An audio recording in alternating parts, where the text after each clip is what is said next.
তো আজকে বানাবো detox water for glowing and healthy skin. প্রথমে একটা বোতলে জল ভরে নিয়েছি 1 লিটার। এর মধ্যে ভেজাবো হচ্ছে, প্রথমে দেবো একটু আদা, পাতলা পাতলা স্লাইস করে কেটে নেব এরকম। তারপরে দিয়ে দেবো জলে, তারপরে দেবো একটা একটুখানি কাঁচা হলুদ,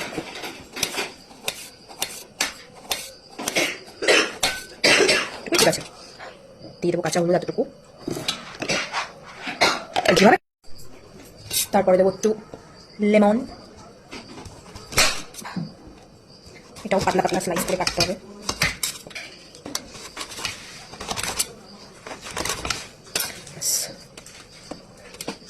স্লাইস লেবু, আমি শসাটা ইউজ করছি না। তারপর দেবো হচ্ছে স্যাফরন, বেশি না, 4-5টা থ্রেড দিলেই যথেষ্ট। আর লাস্ট দেবো পুদিনা পাতা।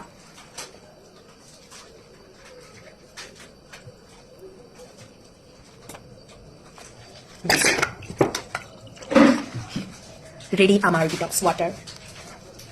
থেকে প্রতিদিন সকালে খেতে হবে, ইভেন আমি খাইও। টাটা।